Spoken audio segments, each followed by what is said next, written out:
William Kabogo, welcome. When I last saw you, you didn't have a bald. Is this a fake bald or a real bald?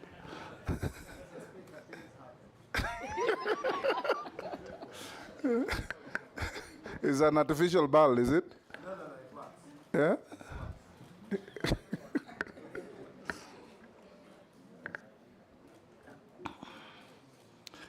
Okay, we'll start, honorable members. Nominee,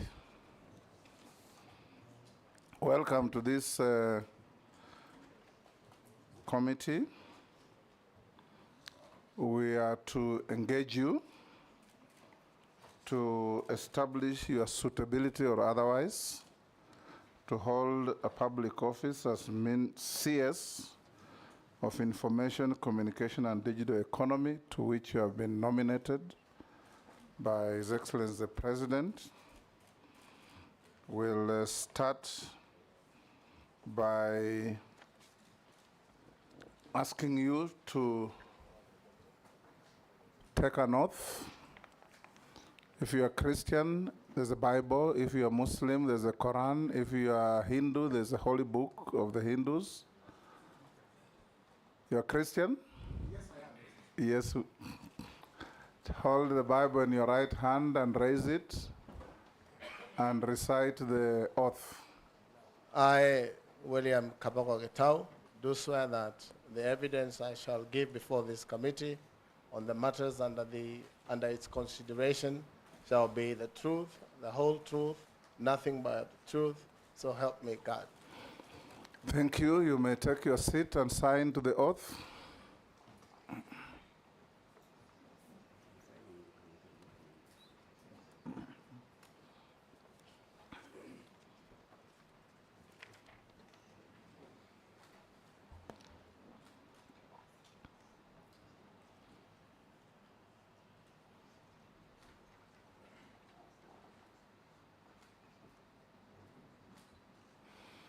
Good. If you haven't given your original documents for cross-checking with what we have, you can give to the sergeant to pass on to the clerk.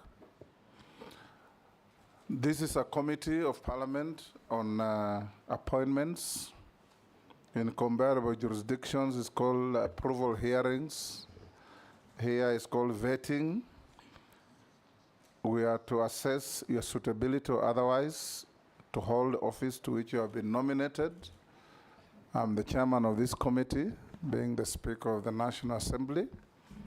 And I'll invite members to introduce themselves, starting with my deputy. I'm Gladys Boss, member for Wasingishu County and also Deputy Speaker. Thank you. Kamani Shongwa, Kikuyu Member of Parliament, Leader of Majority. David Kosing, MP Pokot South, West Pokot County, member of this committee. Nelson Koech, MP Belgut constituency. Gikaria David, Nakuru Town is constituency. Yes, Junet. Junet Mohammed, MP Suna East, Leader of Minority Party. Naisula. Naisula Lesuda, MP Samburu West. Robert. Robert Mbui, Member of Parliament Kadhiani, Deputy Leader of the Minority and a member of the committee. Owen Bayer, MP for Kilifi North and Deputy Majority Leader. George Getonga Murugara, Member of Parliament, Tharaka Constituency and member of the committee. I'm Ferdinand Wanyonyi, Member of Parliament Kwanza in Trans Nzoia County and a member of this committee. Abdul Rahim Daoud, MP for North Imenti, Meru County. Mase Mary, member for Teso South, and a member of this committee. Abdi Shurie, MP Balambala, Garissa County.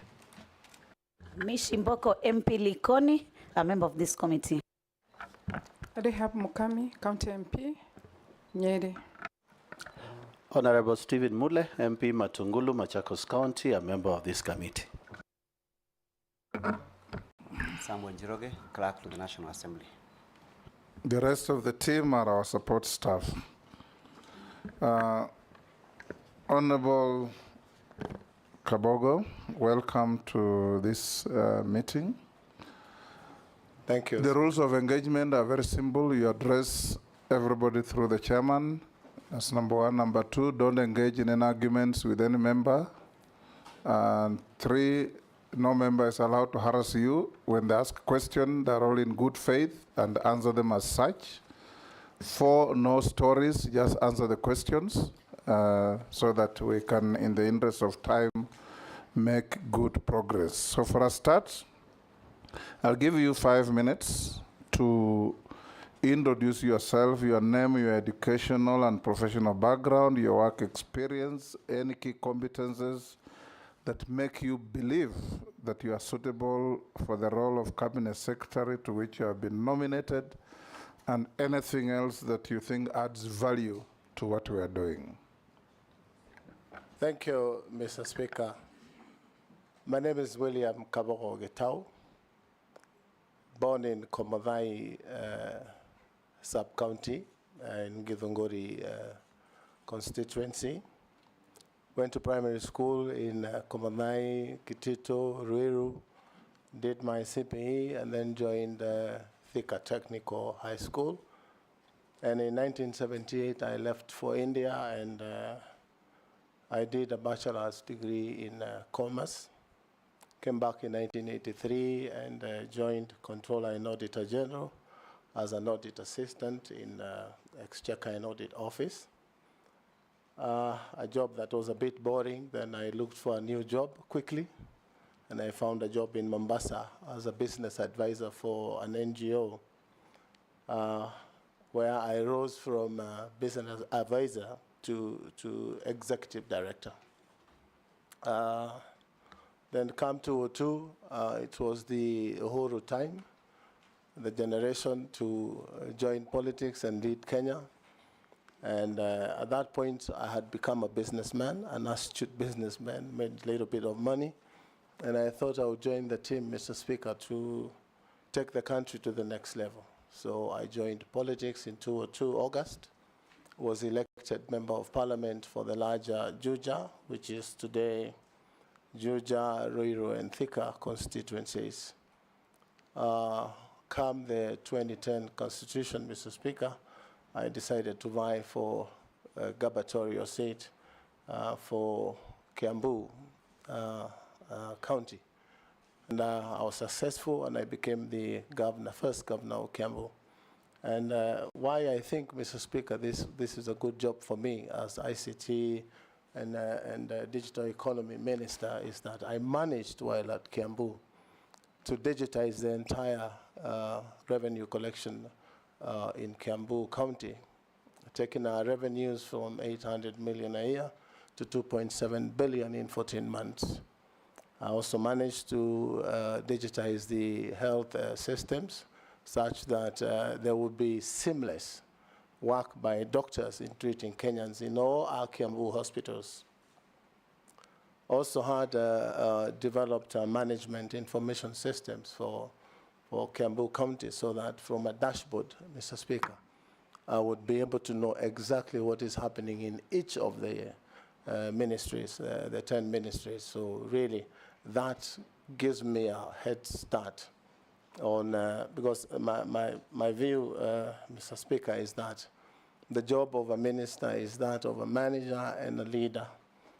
And with a big background, I have learned management skills and I have practiced them. And so I am suitable for the job of Minister of ICT.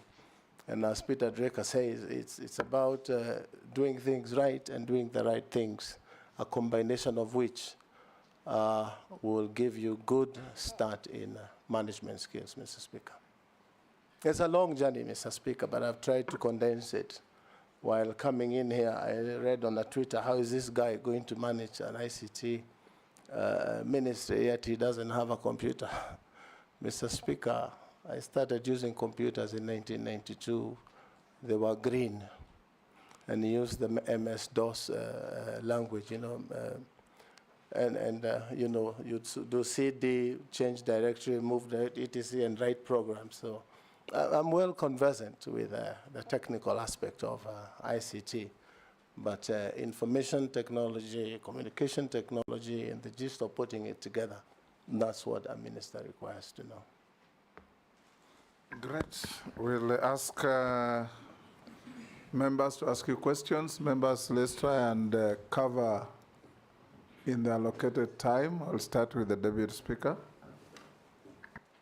Honorable Kabogo, my question relates to the immediate challenges facing the world of technology, both here in Kenya and overseas, that I'd be more concerned about here in Kenya. You know that recently we've had cyber attacks targeted on critical government websites and government services. So my question will be, I'd like to hear, if approved, how will your ministry ensure that we have resilience and rapid recovery of these government services when we do have those attacks?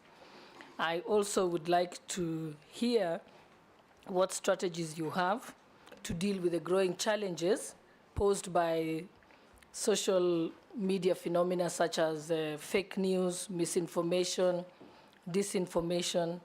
What strategies would you promote to ensure that we still uphold freedom of speech, but also protect the country from fake news and misinformation?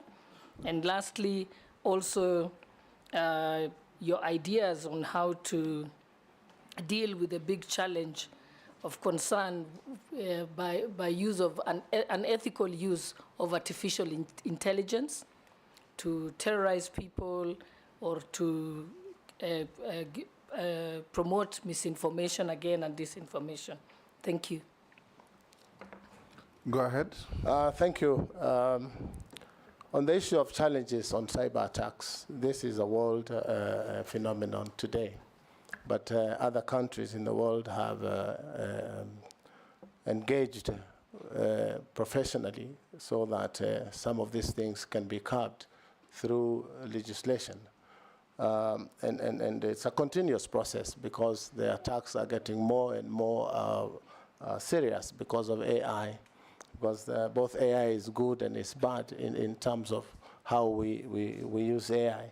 But the challenges are real, and the only thing is to be able to put resourceful people and money in terms of developing firewalls and things like that that will stop cyber attacks and in real time. And this would be difficult given the status of our country in terms of use of where we talk of things that have already happened. And that is why it's important to have digital information available in real time so that decisions can be made in real time. And that is possible. Social media, misinformation, and things like that. Apparently, this is happening again in the whole world, where very energetic young men and women on social media take to social media to send information, some fake, some real, some by use of AI. They could easily get my picture as Kabogo and use it to spread fake news as it is me who is saying. Suffice to say, Mheshimiwa, that the laws are there. We have, for example, the computer misuse and that law that governs such misuse is just a part of enforcement that needs to be improved, and also regular review of the law, but also cognizant of the fact that there is freedom of expression in Kenya, and we have to strike a balance so that the freedom of one is not used to infringe on the freedom of others. But more so, we should be thinking about engaging the younger generations, the Gen Zs, the millennials, on how to have ethical use of cyber space or internet space. Because today there will be Gen Zs, but in a couple of years there will be fathers. And the engagement should be such that if you put Kabogo in a coffin, as is the case now, at one time there will be fathers like me. How would they feel when their father is put in a coffin? Genuine engagement with with the parties that are sharing this platform. On the challenges of the use of AI, I said AI before is good because it helps. If you want to know something today about anything, AI can help you, because AI, what it does is try to mimic human behavior and human thinking. And it's quick, it's information on your fingertips, but badly used will be detrimental to any nation. We should be able to have laws that help in our behavior and our attitude in terms of engaging and using AI. And from time to time, if I'm confirmed in this ministry, we should be able to engage the legislature to see that we have laws that help so that there is a balance. Again, I am aware of the very, very vibrant constitution that we enjoy today that has freedoms that I would not be the one to get into the toes of breaking other people's freedoms, but cognizant of the fact that there should be a balance. And I think I've answered your 3 questions. Thank you. Michungwa. Thank you, Honorable Speaker.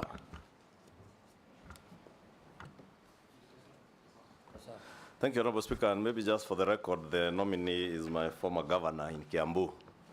And we served at the same time when he was governor, and I was a first-time member of parliament. CS nominee, you have indicated that you are the party leader of Tujibebe in your documents. Tujibebe wa Kenya leader as a party leader. I don't know whether you have resigned or you intend to resign. If approved, whether you would resign. 2, in relation to the question that the Deputy Speaker has asked on AI.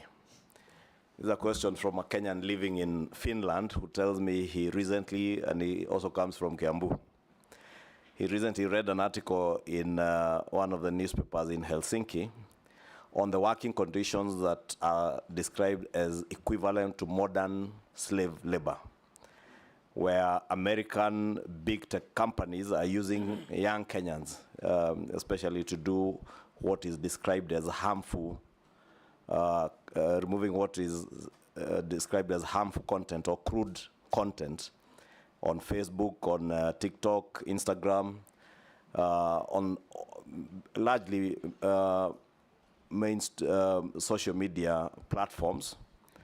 I say that they ensure that they review Facebook, TikTok, and Instagram to ensure that these important platforms are not filled with hate speech or incitement to violence. We watch murders, executions, child sexual abuse, and rape, often for more than 8 hours a day. And we are paid less than $2 an hour for it. The workers described it as part of the excerpt from that article. And therefore, we would want to hear what you would intend to do as Cabinet Secretary now in charge of ICT. 1, to protect these young Kenyans from being exploited by the big tech companies working on AI from the US and other developed countries. And 2, to also protect these young Kenyans from the harmful effects of the content that they watch, that they have to go through as they work.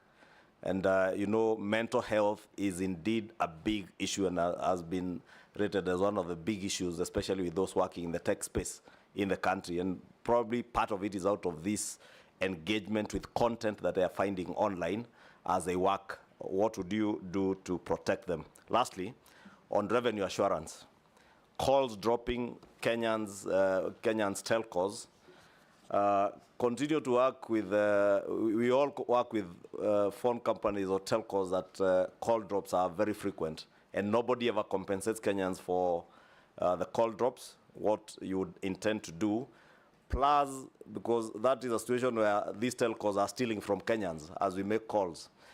But the same telcos also steal from government in terms of revenue, because we have a system where KRA cannot tell how much airtime you have used, because it's a self-reporting system with the telcos. What revenue assurance systems would you put in place, probably from CA, Communications Authority, to ensure that CA has a view of the amount of data, the amount of airtime that Safaricom and all the other telcos are selling to Kenyans, because there is theft both ways, from Kenyans and also from the revenue authorities. Nominee, you can record the next questions. Junet? Thank you, Honorable Speaker. Honorable Speaker, through you, I would like to ask the nominee, Honorable William Kabogo Gitau, that we are looking here at the suitability, his suitability to be the Cabinet Secretary for ICT. In that regard, having been a governor, member of parliament, and having run a huge county like Kiambu, I have no doubt in his capacity. But these are the questions I want to ask.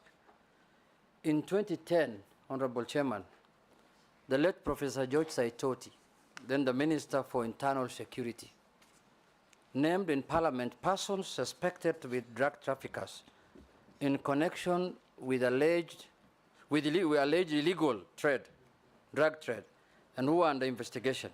Among the persons that were named, Honorable Speaker, the name of Honorable Kabogo appeared on the list. Can you make it clear to this committee and the great people of this country who are watching you today, did you or have you ever been suspected or charged with the drug trafficking? Second question is, this is a simple one, during your tenure as a governor of Homa Bay, of Kiambu. No, Kichwangi, do you Homa Bay? It's Kiambu. You have snapped, they say many times, summons from the Senate. Now, as a cabinet secretary, you will be answerable to Parliament. These are, other than the appointing authority, these are your next employers, second employers. You will appear here every day to answer questions on ICT and those kind of things. Will you be able to appear before the Senate and the National Assembly at any time that are required? And lastly, people also describe you as somebody who is they say tough-headed, bordering arrogancy, highest level of high-handedness. How are you going to be compatible now with being a CS with this kind of job that requires a lot of humility? And looking at your CV lastly, I went through, you have not indicated how many children you have. Can you share with the committee how many children you have, Honorable Kabogo? Go on. In Africa, we don't count children, so you can ignore that. Thank you, Mr. Speaker. First, I appreciate the fact that Honorable Junet has said he has no doubt I have the capabilities of becoming Minister for ICT. I thank you. Party leader, Mheshimiwa Ichung'wa, is talking about working conditions and big tech companies. Like I said before, Mr. Speaker, it is the use of regulatory frameworks and legislative work that can help us deal with these big tech issues. And the way they take advantage of especially African countries in terms of call drops. I have been a victim of very many call drops by Safaricom itself.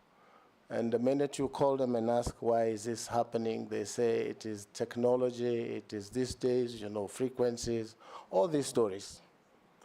As Minister for ICT, if I'm confirmed, Mr. Speaker, this will become a thing of the past. We should be able to ask CA to be able to get call logs and determine how much call drops each caller has and what the company needs to do to compensate drop times. On the issue of hate speech and harmful content, again, this is a matter of every country having its own regulations. It is true if you look at TikTok, you look at Facebook and X, you will find all sorts of pornography, actually even available to children. This is a situation where our regulators should be able to engage these providers or the owners of these apps, Facebook, TikTok and others, to know how they can be regulated. Nominee, it is not about the regulator. If you are approved, you'll be the minister providing policy direction. Exactly, That's Mr. what Speaker. Ichungo wants So to my know. first directive to CA is to be able to get to know how this can be regulated. And we have technical people who have experience, Mr. Speaker, on how these things can be done. I should be able to sit with them on the first or second day of my term in office to make sure that there is a direct and clear way of dealing with these problems. So, Mr. Speaker, on the issue of exploitation, I have addressed that. Perfect and harmful content, again, it is a matter of great concern how much bad content is available on these platforms, and it is worldwide. We have seen situations where other countries have stopped certain platforms in operating, like, for example, the discussion now in the US, where TikTok is supposed to be banned from using the American airspace. I should be able to get to the bottom of these things and see that the Kenyan content is good for consumption for underage and also other users. If I go to, I'm not sure whether I got the third question from... he asked if you are still chairman of Tujibebe party. Yes, Mr. Chairman, I am not a chairman of Jibebe now. The minute I was nominated by the president, I resigned the following day, and I think a copy of that is in the bundle of documents that I have given. From the Honorable Junet, a question I have dealt with all my life since that fateful day when Professor Saitoti, the late, dropped names of MPs as suspected drug dealers. I want to say here on record, Mr. Speaker, I have never, ever dealt with drugs of any kind all my life. Mr. Speaker, this Not even Panadol? Mr. Speaker, I do not imagine that Junet Mohammed was asking about Panadol. I have some in my pocket if it's just Panadol. But I know he's talking about hard. You know what he He's talking about hard drugs, cocaine, and the rest. And this is a very disturbing subject, Mr. Speaker. But I invite Kenyans also to have a look at the dossier that Mr. Saitoti brought to the House. It's a dossier such that, Mr. Speaker, if it was given to Inspector Mwala, it would not pass Mr. Mwala's table for a script. If, Mr. Speaker, at that point in time, and records speak here in this House, I fought vigorously the tabling of our names without a leave of the House, because the rules are such that if you are discussing the conduct of an MP, you need to move a substantive motion. But for that particular one, it went through smoothly as planned. But my point here, Mr. Speaker, the government or agencies, the police, did a thorough investigation, and they gave a temporary report a month later, which was tabled and is part of the records of this House. And they found that I was not culpable. I had never been involved in drug trafficking, and I had never been a driver of the Honorable Mao, as that dossier had said. I actually said, Mr. Speaker, on the floor of this House, that there is no need of anyone trying to do extradition proceedings to get me to travel to the US to answer these charges. I offered myself. They give me a one-way visa, and I'll take myself to any part of the world to answer charges of drugs. It's never happened. So the authors of that dossier probably didn't get exactly what they wanted, but what they got is messing with people's names. And that is the situation it is today. Mr. Speaker, it has continued to happen. People talking about, you will find some of us are named Pablo, all those names.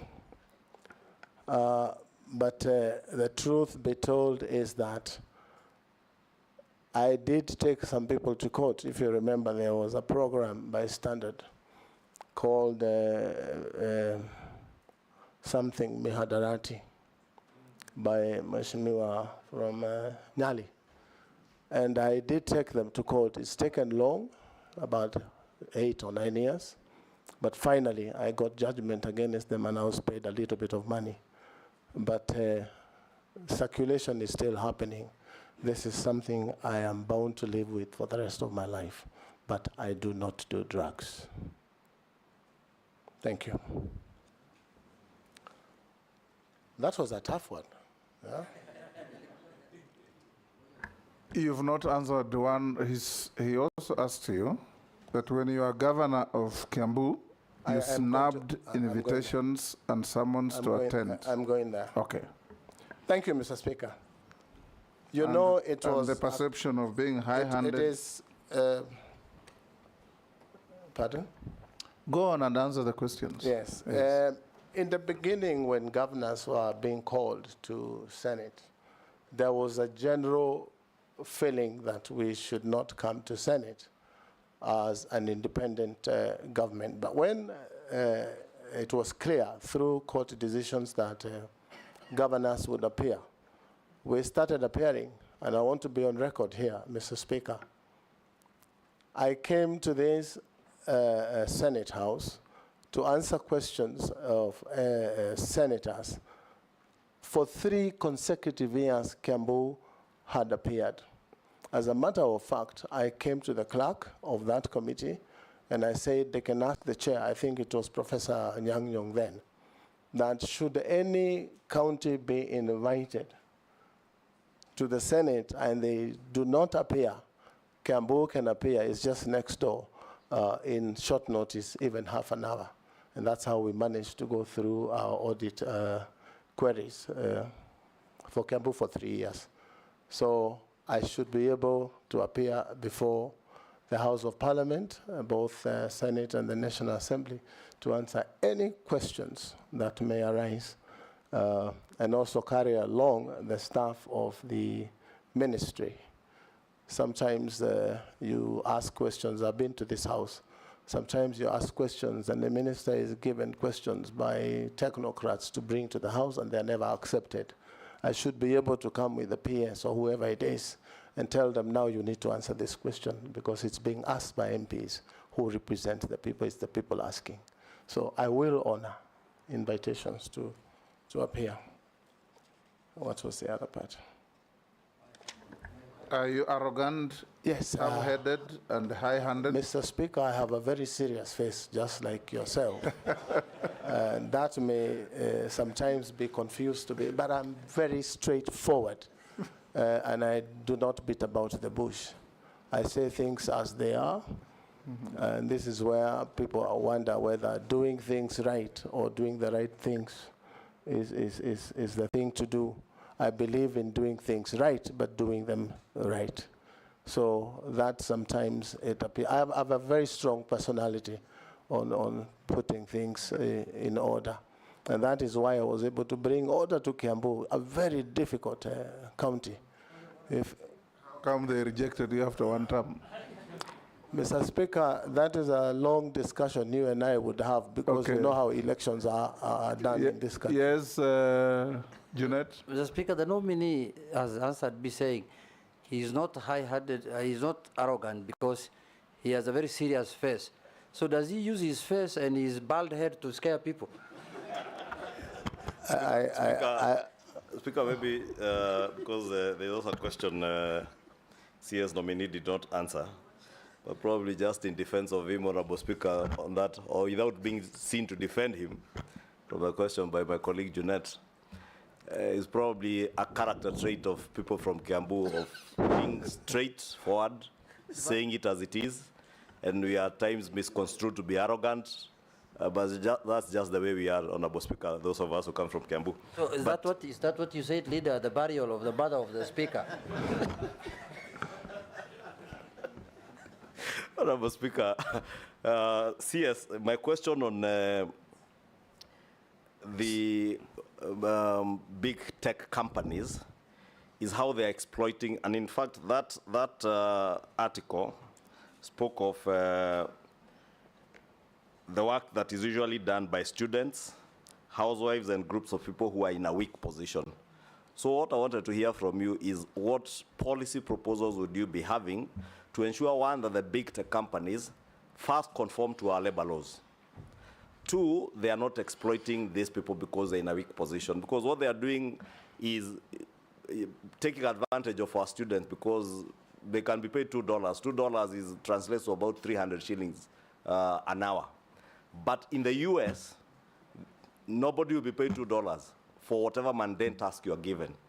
So I'd want to hear what policy proposals you'd bring into the ministry to ensure that we enforce our labor laws with the big tech companies, as much as we're in a third world and developing country, but also big tech companies are not taking advantage of our resource, because these young people who are tech savvy are a resource to this country and to the world, and therefore they ought to be compensated properly. That's a bit CS. I think you did get the question. It's a CS nominee. It's not CS a nominee. CS. Yes, it's a good prayer, Mr. Speaker.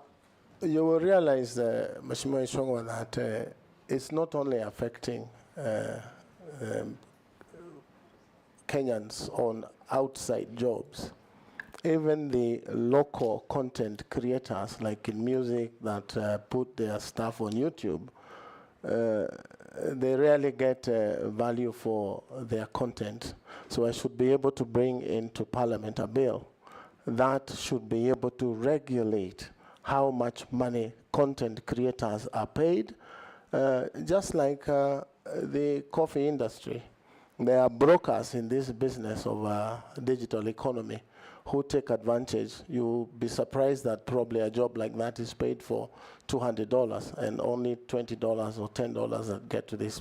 So we should be able to do that through some regulation and some law. And knowing how vibrant our young people are, they would be happy, especially the Gen Zs. We can redirect their energy into using that energy productively to make money in the digital economy.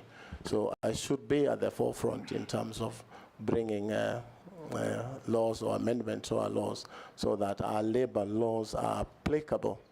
But again, challenges of enforcement is something we would need to worry about how to enforce, because the employing agency is an American agency, is a British agency. How do we apply it online here? So, and those are things that the technical people in the ministry should be able to advise. Pausing. Thank you, Mr. Chairman, our Speaker. Honorable Kabogo, people listening to you and watching you, particularly from rural areas, are worried. They have given me their messages. And they're saying, how much does Honorable Kabogo know this country? How much does he travel out of Kiambu, out of Nairobi? How much? Like, for example, do you know anywhere, like in Pokot, any location in Pokot? As an example, Honorable Kabogo. Why? Because of the Minister for ICT now is actually about the rural areas in terms of communication, you know, in terms of telephone communication and so on and so forth, which actually lacks in this country, Honorable Kabogo, and particularly pastoral areas, conflict areas, where if we had this communication, maybe it would have helped us to reduce these conflicts. And therefore, they're asking me to ask you and tell them, how much have you traveled out of Kiambu? Number two, what are you going to do should Parliament approve you and the President appoints you? What are you going to do with the Universal Service Fund? You know that sits in CAK. And that fund is supposed now to do what I'm telling you, making our country reachable in terms of telecommunication. But it's not being used to the best of. There are many Kenyans who cannot call Nairobi now. So, Honorable Kabogo, how much have you traveled out of Kiambu? Hold, Coach. Just not Honorable Kabogo. Thank you, Honorable Speaker. Honorable Kabogo, our cyberspace has become extremely robust. And I have a totally different view. Many people will probably vilify the young people out there who have different arguments and are doing all sorts of things in that space. But in this very same seat that you are, 4 months ago, I asked the then nominee, who is now out, what she will do, particularly with the space of the many young people, enterprising young people, whose source of employment will have otherwise been in that space. I give you an example. Mulot, for instance, is a small town, but extremely robust in terms of business. That is particularly coming from the cyberspace. So many young people, but many of it borders on criminality. And I posed a question at that time to the CS nominee that what will she do differently to make sure that you can harness the young people there and have a resource in them. She promised that she was actually going to look into it. She was going to probably even build an institute and tap on the knowledge of these young people and onboard them into genuine business and transactions online. Of course, she didn't do it. I really want to peg my hope, assuming that you are approved, and I really want to hear your thoughts. What are your plans to these many young people out there? You look at the communication there on the internet, and you can see frustration. And many people are educated. Can we tap this otherwise unuseful communication on the internet and make a resource out of it, make those people earn their income from that space, and in a way, we will get rid of the negative communication that we have in the cyberspace. What are your thoughts, Honorable Kabogo? Naisula, take the next, Honorable Kabogo. Thank you, Chairman. And one of my questions was raised by Honorable Kosing on the issue of ensuring that every part of the country, Kenyans can access telecommunication services as a basic right or need. My question is on the issue of data protection. There's been a conversation in the country about how people are accessing individuals' data. When you talk about people who are to be arrested or to be found and their data is accessible, through the telecommunication providers, it cuts the same way. Members of Parliament here also, their data is plastered all over, and they get kusalimiwa. I would like to get your views on data protection of individuals in the country for everybody, because it's a double-edged sword. It cuts both ways for everybody, and how you're going to ensure that individual data is actually protected. And then the last question is that many Kenyans have suffered financial losses from SIM swap fraud and other electronic money-related scams. If approved, what strategies will the ministry adopt to address, mitigate, and prevent SIM swap fraud and ensure online safety for all consumers? Yes, can you answer those? Thank you, Mr. Speaker. I can't remember the name. Honorable Posing. Posing, yes. I thought all members introduced themselves. Kabogo, Mr. Speaker, Kabogo is very widely traveled in Kenya. I know every corner of Kenya. I remember holding a harambe in his constituency with one of the ex-former ministers. So I have traveled. At some point when I was younger, Mr. Speaker, I would fly all over the country, so I am conversant with Kenya. And be assured that if I'm confirmed, this digital divide will be a thing of the past. As you have said, USF funds are there available, probably to a tune of 115 million if my research, 115 billion if my research is correct. And we should be able, if you look at the master plan of the ICT department, is to connect Kenya. And I want to be the minister, Mr. Speaker, if confirmed, who connected Kenya 100%. Mr. Speaker, you realize that from TIMS, Kenya government owns 20% of the internet in that cable. and you will find only 2% of that is tapped and utilized by Kenyans and more so government departments. So I should be the one who will make sure that that 20% is spread in the whole republic. And for cases where security is a threat, we have satellite services like what Starlink is doing now. So government should be able to have a discussion with satellite internet providers so that the entire republic is connected. I'm cognizant of the fact that there's a plan to put 100,000 kilometers of fiber optic cable to connect the country, but also cognizant of the fact that most of those cables are not lit. So if I'm confirmed and going to the minutes, I should be able to make sure that the cables that have been put so far are lit. And Kenyans can enjoy internet services in the entire republic.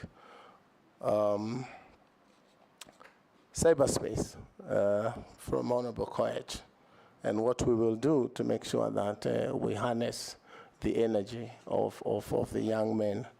Mr. Speaker, I want to say that I want to be that minister that engaged the Gen Zs and made sure that their energy was converted, and they will be so engaged such that they will be able to make money, business in the digital platform. And Mr. Speaker, when I was in Kiambu, I did see the plight of the young and how poor the young men and women were. And they had gone to school, we had pushed them through school, and we told them, you study and you will get a job. But there were no jobs after university. And I really got surprised at some point where graduates and doctors were very happy about kazi mtaani. And that's a very sad story for a graduate to go to kazi mtaani. So I started a biashara fund where we set aside 300 million shillings for small loans to young boys and girls, and mostly women, disadvantaged communities in society. And we entered into a contract with the bank so that the bank will do the core business of lending, but use our money at an agreed interest rate. So I want to be the one that will persuade government that we can put resources aside and do these startup hubs where young men and women will be able to employ themselves. This is besides, Mr. Speaker, the 1,450 ward hubs that the president has initiated. I have a feeling that every one of those ward hubs would bring forth about 10 so that the young men and women can get access to affordable loans. You realize that today the non-collateralized loans in Kenya are charging interest of up to 20–25%. And really there is no business a young man would do and be able to pay interest of 20%. So if we can get non-collateralized loans by government or a collaboration between government and, for example, KCB, loans will be given to these young men, and it's startup loans. And what we did in Kiambu, we gave loans through LPO loaning so that you don't give them cash. So that if it's computers, they would get computers, and they would get routers and all these things that you need in a digital hub. And then they would use the digital hubs for a period of 2 years, for example, during which they should be able to get money and support themselves. So that's one of the things that we could initiate. Data protection, I think, from the Honorable Lesuda. You know, I understand the concern of data being harvested. And if you listen on social media, you will see people attacking that Safaricom has released people's numbers and then they are being given to Kenya Revenue Authority. I say from the front that if that happens, it is illegal because we have laws that protect data. I am told, and I want to reliably believe, that only a security threat would cause sharing of data. but I would want to be the one that makes sure that private and personal data is protected by government if I were to be nominated. It is a serious threat to persons, it is a serious threat to families, and I would want to make sure that, again, dialogue between parties, discussions online and offline and in places like Parliament, opening public portals to discuss data security, data protection, etc. would help so that we create a modus operandi sort of on what we say and what we, because some of these things may just be not true. I do not want to say it's not true, but it may be so.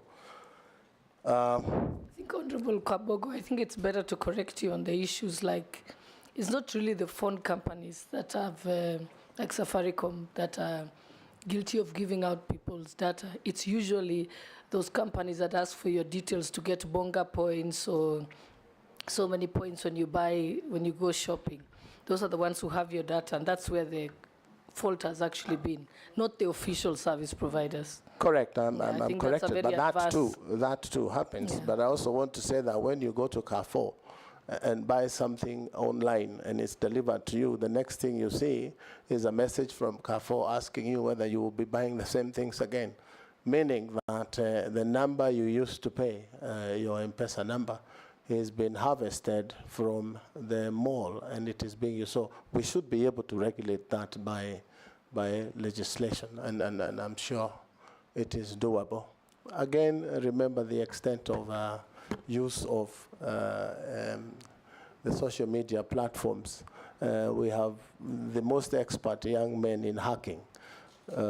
So hacking is also an issue where people just hack into places like Carrefour and be able to see who is shopping what and how much capacity they have. So it's an entire complex industry, but Kenyans are innovative and we have the capacity to deal with those problems.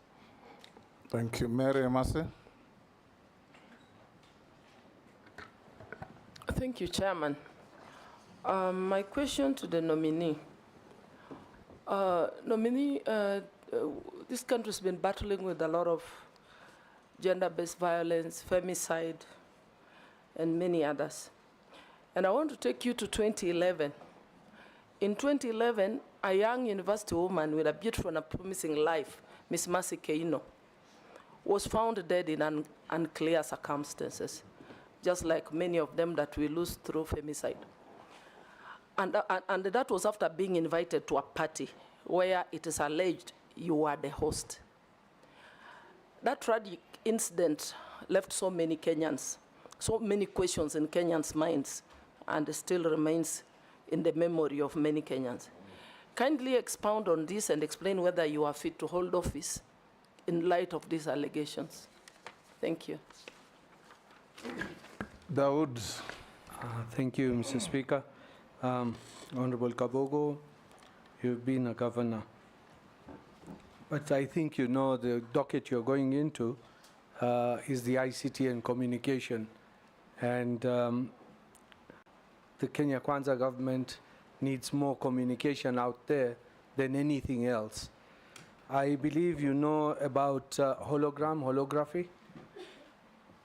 If you do, please, you will tell us how you would want to deploy it, even if the president cannot make it into one area to communicate, or a minister. They do not have to go in 2-3 places. It can be done through holography. Would you explore that idea? Today, I don't know if you're aware of the Kenya National Artificial Intelligence Strategy Paper 2025-2030 has been released, a draft has been released.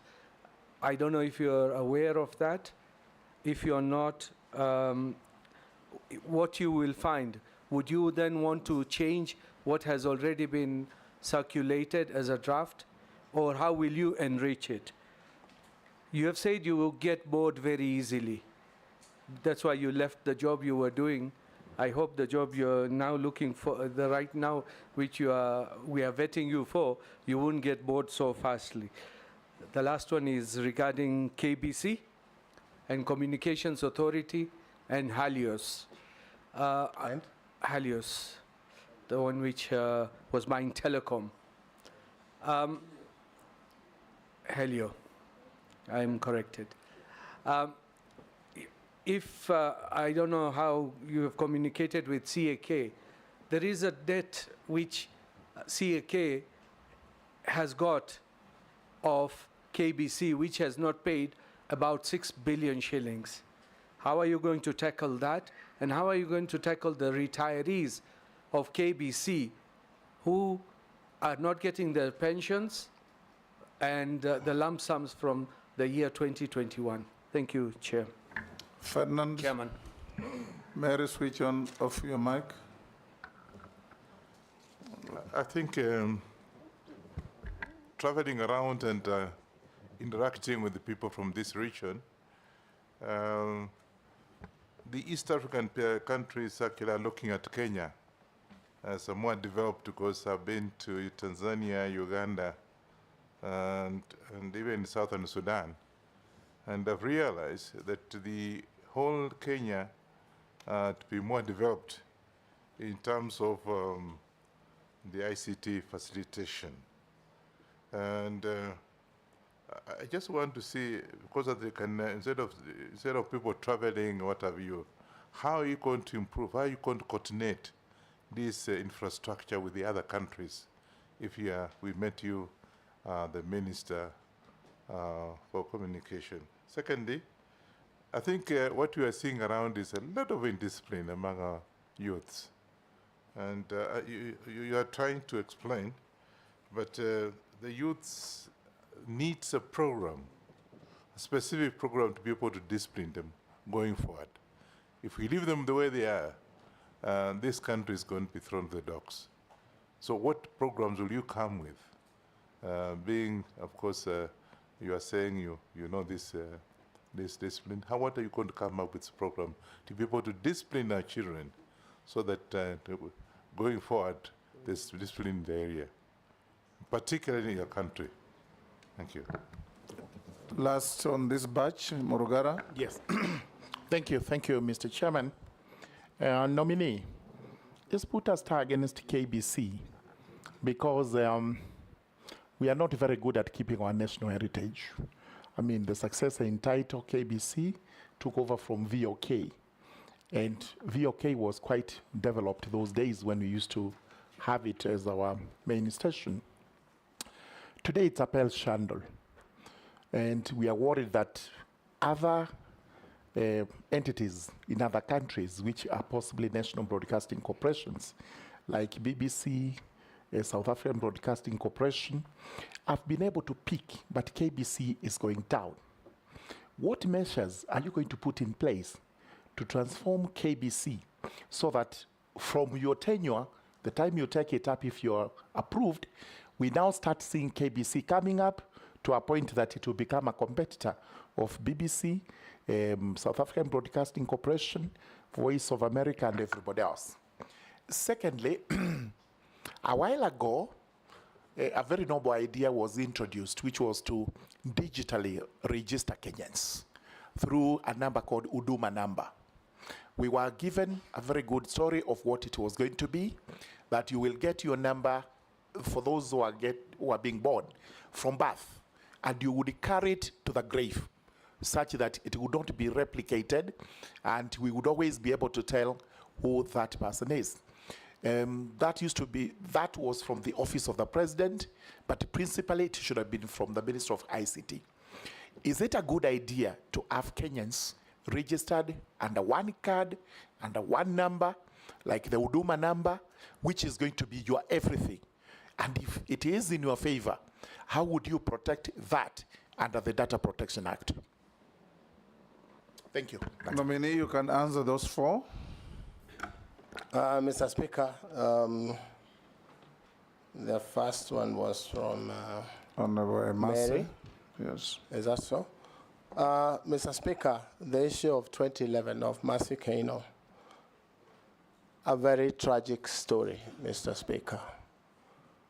The honourable member has said it is alleged that I had invited people to a party. Mr. Speaker, that is not true. This is just a situation where you find yourself at a place at the wrong time. It was a public place, a restaurant, and there were several groups of people in that place, Mr. Speaker. And the issue of the death of Masekino came to me 2 weeks after she had been buried. And even if I had met her the following day after that hotel or restaurant, I would never have noticed her. It is a sad story, and Kenyan life was lost, but I sincerely and truly had nothing to do with it. Suffice to say, Mr. Speaker, an inquiry, I think it was inquiry 22 of, I think 2012, was done at Milimani Magistrates Court. And all persons of interest. An inquiry or an inquest? An inquest, sorry. Yes. I am not a lawyer like yourself, Mr. Speaker, so some of these terms. The two are different. Yes. So it was done, and it took about a year and a half, and all persons of interest were invited, even those that had not been there. Including yourself? Including myself. I was governor, but I managed to be able to sit in there for 6 days, cross-examination, examination in chief, etc. And I was exonerated by the judgment of that court, a court that made a finding that the late Masekino was a victim of a hit and run by a truck. And that matter rests there. It is a sad story.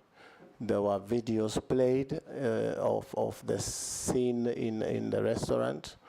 And when I was speaking to the father of Masekino at the inquest, I was urging him really not to watch those videos, because they were videos that were not very nice for a parent.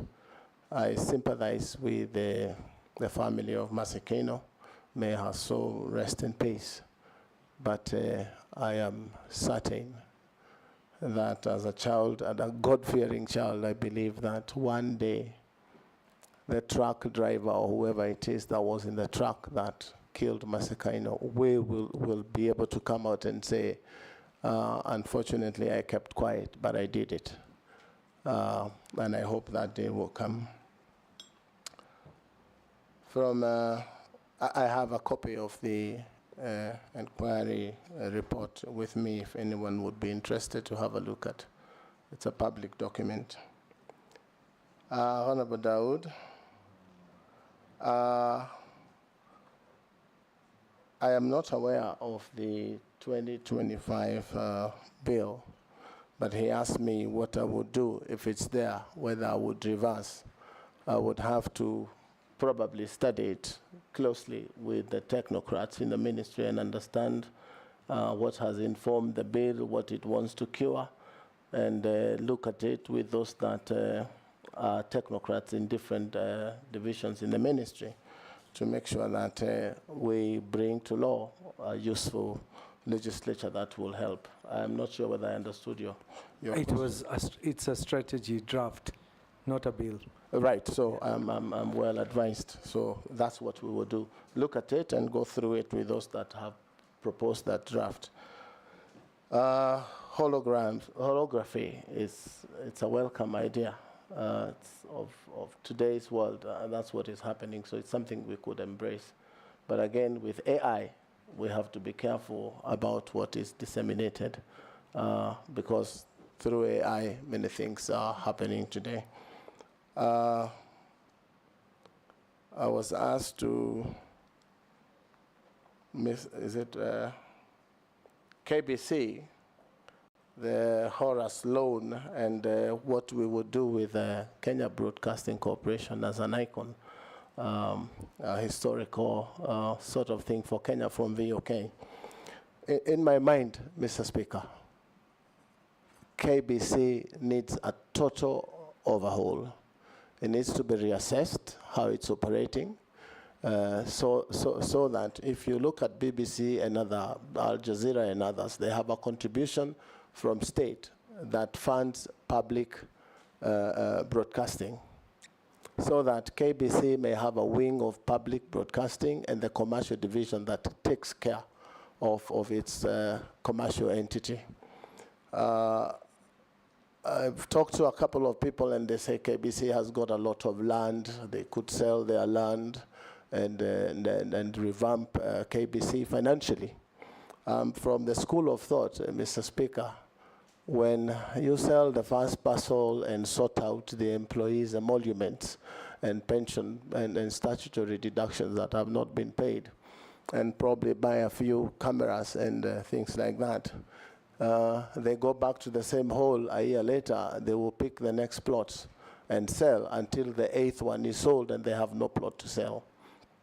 We should be able to go in and reassess the viability of KBC as it stands.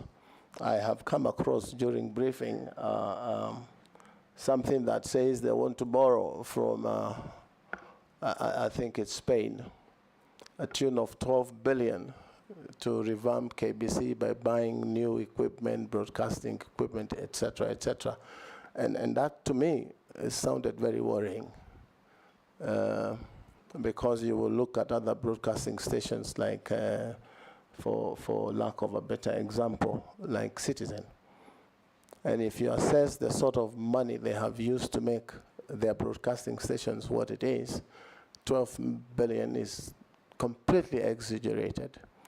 I should be able to go in there, send out a team to the world online, and find out what sort of equipment KBC requires and how it needs to be brought back into a world-class broadcasting station.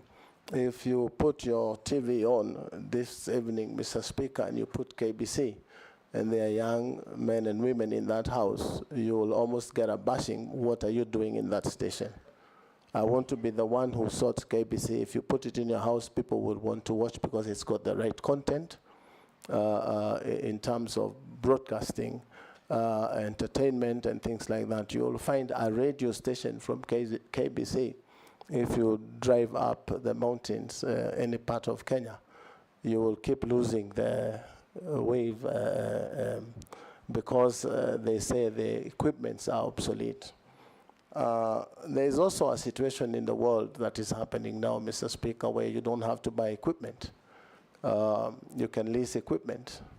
And the lessor of equipment is responsible for managing and keeping the equipment running. And if it fails, they bring in new equipment. That may be cheaper.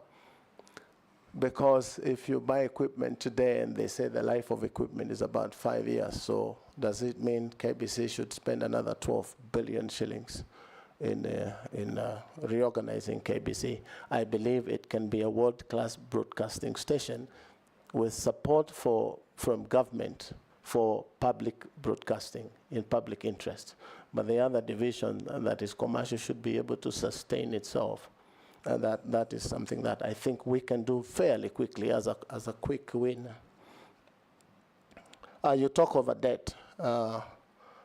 As I was receiving briefs, Mr. Speaker, there is debt to Telecom, debt from so-and-so, debt owed to CA. There's so much cross-debt in government sagas that some people say we will not pay because we are owed. You find a place like Telecom, when it comes to paying, they say it will affect public in this way or the other. But when it comes to their own dues of paying, they say they are private. So these are some of the things that we need to be able to deal with so that Caesar is given what is Caesar's. There's a lot of money out there owned across these agencies. And probably we need also to find whether we can legislate on how debt across government agencies can be controlled, like in any business. Mr. Speaker, we are talking about debt owed from one agency to another. Through this ministry, if I'm confirmed, Mr. Speaker, we should be able to digitize entire government business so that information is available. Even the issue that is very dear to the public in general in terms of pending bills is a very big issue in the country on pending bills. And you realize, Mr. Speaker, that Kenyans don't look at pending bills as a very serious concern, because in my mind, pending bills, Mr. Speaker, is money borrowed from public. When a governor takes roads and gives contract of roads to Kenyans, for example, and he has not budgeted how those roads will be paid, a commitment is done, and a Kenyan entrepreneur will put in their money and do the roads and never get paid. So there's a lot of borrowing. You will find this to the tune, I think, of 150 billion owed to Kenyans by government agencies. So this is something that we need to deal with as a country. But if we have a system, like what I would want to propose, if we have a system that captures procurement and payments, at the same time, the control of budget will be able to see in real time and to stop some of these things. But because we wait for a year or 18 months until the audit reports come to the House for people to be invited here for questions, we should be able to digitize government business so that information is available to everyone and sundry for action to be taken to stop some of these things. So I imagine at some point in 2 years, Mr. Speaker, if I'm confirmed, the Speaker of the National Assembly should be able to see exactly what the MPs are doing wherever it is they are on legislative business.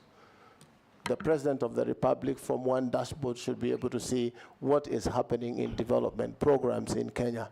As we did in Kiambu, I could tell that from my office, what is happening in every ministry, 10 ministries in Kiambu, and would make decisions on time.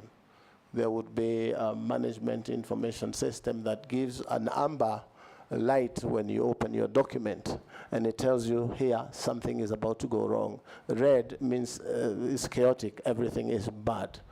And information available in real time should be able to take us to the next frontier. Yes, Owen. Ferdinand, oh yeah. Did I answer? No, you didn't touch on Ferdinand's question. Ferdinand is East African. First and foremost, it is said Kenya is the Silicon Savannah of Africa. It is top #1 in Africa in terms of ICT and digital economy. But that does not put us in the first world. So it's a lot that needs to be done in terms of fast connectivity, so that we have high-speed internet in the whole country, ICT skills in terms of equipping the young with skills to be able to use these platforms. But again, our landlocked country neighbors should be able to use our infrastructure to get internet to Uganda, to Rwanda, and those other places. If only the bureaucracy between governments is sorted, so that we can take advantage of the position that we occupy in terms of ICT and digital economy in Africa.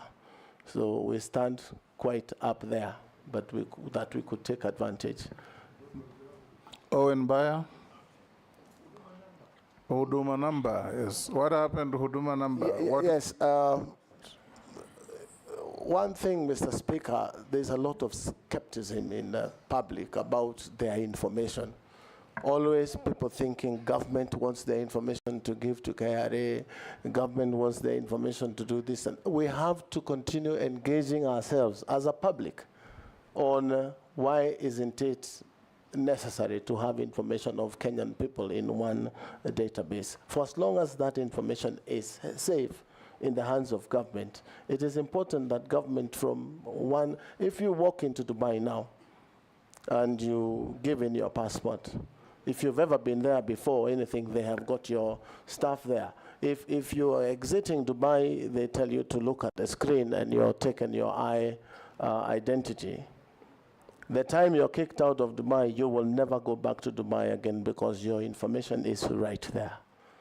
So I think myself it's a myth that we need to deal with in terms of educating ourselves and having this open dialogue that government is not always bad. Because, you know, that is a sort of general feeling I have now. But it's working, it's something we can work on. So I believe it's important for any state to be able to know its citizenry, right from birth all the way to the death certificate.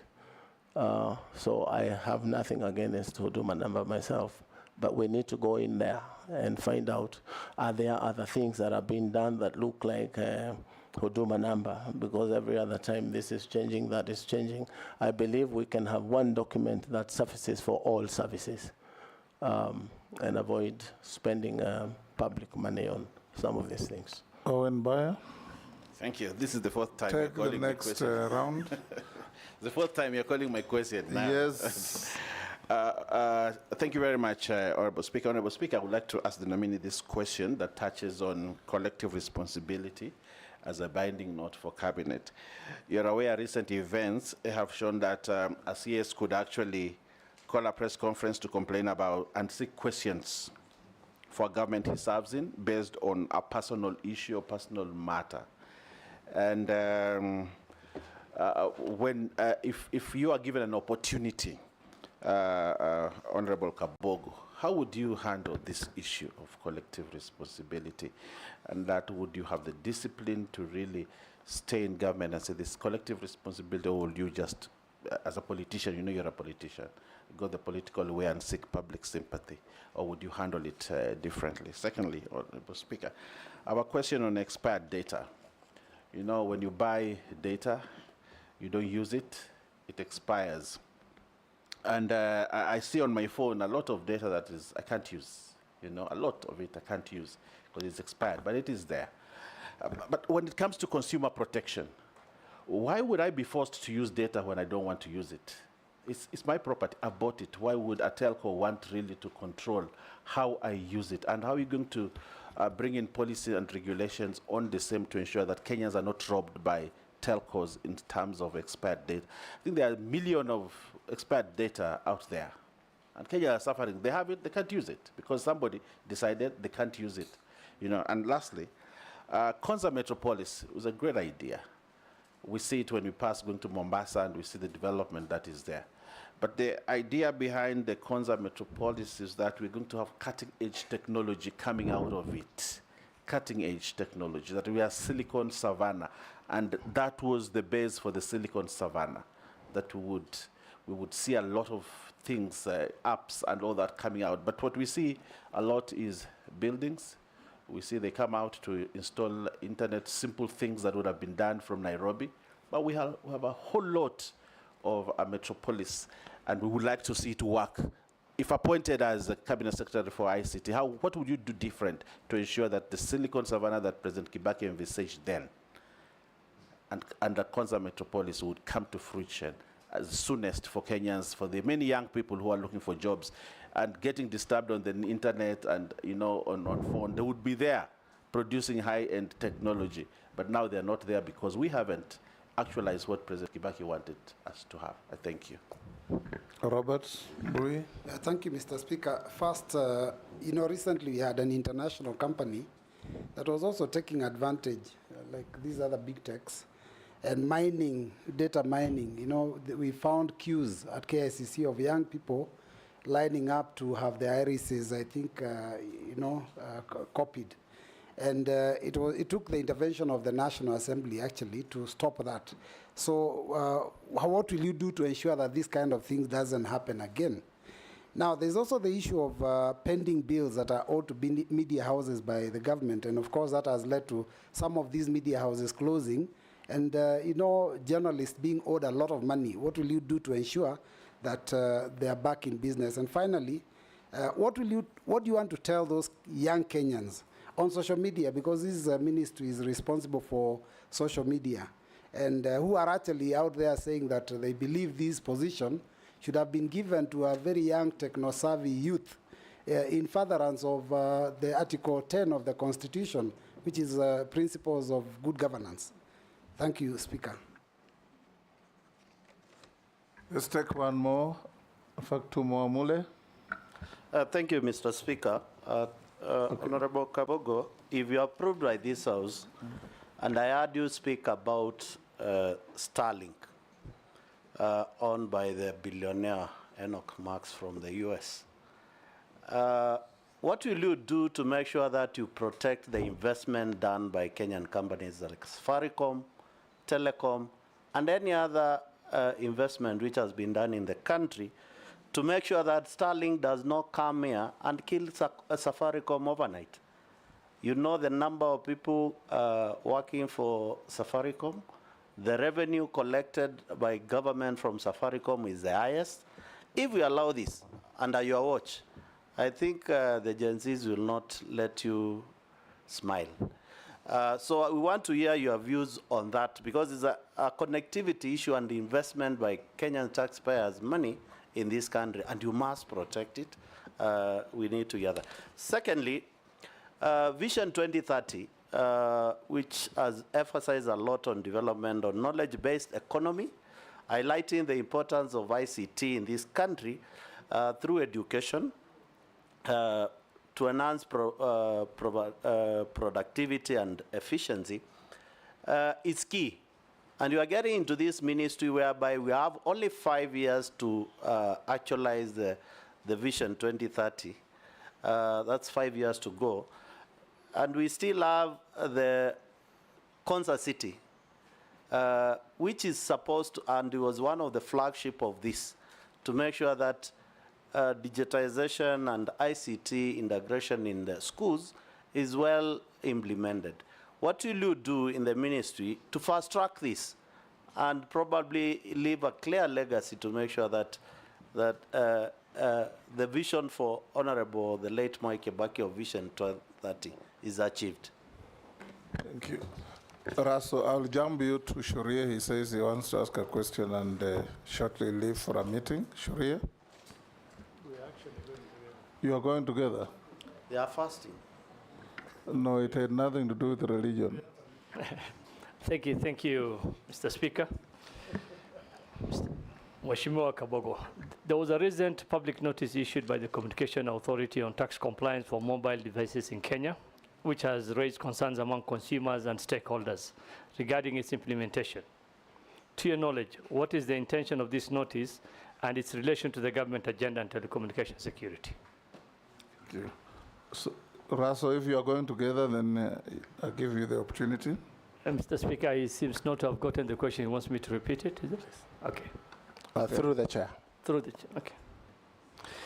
Thank you, Mr. Speaker. There was a recent public notice issued by the Communication Authority on tax compliance for mobile devices in Kenya, which had raised concerns among consumers and stakeholders. To your knowledge, what is the intention of this notice and its relation to government agenda and telecommunication security? Thank you, Honorable Speaker. Okay, Raso. Honorable Raso. Thank you, Honorable Speaker. Honorable Speaker, I walked in late. My name is Dido Raso, MP for Saku. Honorable Kabogo, if the House approves your nomination, your ministry will be mouthful: information, communication, and the digital economy. The world has moved there. Actually, you will be sitting at the center of the world. The problem in Kenya today is about cyber security, about cyber bullying, and cyber attacks, and cyber crime. Currently, we have 20,000 services on eCitizen. If those sites actually are attacked, it means Kenya will be closed for a minute, for a day, even for a month. If you'll be given this position, there's the balance between securing Kenya, but also opening the digital economy for business. How have you placed yourself that Kenya runs, but at the same time, Kenya is secure. Thank you, Honorable Speaker. You can respond to those 4. Thank you, Mr. Those Speaker. 5, actually. Yes. The first one was from, I think, Honorable Bayer. Owen Bayer. About collective responsibility. That is the issue, the whole world, where collective responsibility is supposed to be. Excuse me, Mr. Speaker. And you talked about a recent situation where a minister of government came out and broadcasted dissent or his dissatisfaction on the issue of abductions. And I simply, from where I sit, and you said I'm a politician, I'm more a leader than a politician, because the politician thinks about the next election and the leader thinks about the next generation. So I belong to that other side. But from where I sit, that was very irresponsible of the Honorable J.B. Muturi, if I may say so, Speaker, without saying more. If I was, or I were, on his position, or in his position, I would have taken my dissent to the appointing authority. And if I was afraid of facing the appointing authority, I would go to cabinet and air it there. And if I'm not satisfied, tender my resignation. I resign because I don't believe in what the government is doing in terms of abductions. But politicians, that's what they do. I hope I have answered you. Then there was a question of expired data. Mr. Speaker, I personally have been a victim of buying data. And the next week or so, I was told my data had expired. And if you go to my Twitter handle, I did express my concerns to Safaricom. And I said we should stop now using Safaricom. At that point in time, that was my belief. And I explained that you cannot go to a shop, Mr. Speaker, and buy sugar, and then come to my house and tell me how not to use or how to use that sugar. And I think I want to inform the member, since then, I really had a back and forth with Safaricom. Now they give you an option of buying, I'm not speaking for Safaricom, but they have an option of you buying data without expiry or data with expiry. So ujitume, ununue, whatever it is that you feel is good for you. But it was very disappointing for me that day, and I believe for most Kenyans. Mr. Speaker. Yes, Owen. I mean, I think we need a policy, because if you make expirable data more expensive and data that does not expire cheaper, then what you're doing is you're robbing citizens. So I think we need a policy to stop this daylight theft, because there's something called consumer protection in this country. And I think the Minister of ICT owes this country a duty of care to protect consumers of data, to just have non-expirable data. Thank you. So Mr. Speaker, I agree entirely with the member. And if I'm confirmed, I'll fix it. I'll fix it. Go ahead, Robert Mbui's question. Yeah, the other part of Honorable Bayer's question was on the Konza city. Yes. Mr. Speaker, you realize that this was a dream 16 years ago. And things were different 16 years ago. And from where I sit, if I'm confirmed and going, we shall put the issue of Konza City on the table and reevaluate whether the original dream still stands and what it is we need to do with the very huge investments that have been put in Konza. And as a businessman, I have asked myself time and again, why haven't I ever thought of going to Konza and invest there as an astute Kenyan businessman? And in my mind, Mr. Speaker, is that there is nothing attractive from the businessman point of view, because I've seen others come up in Dubai.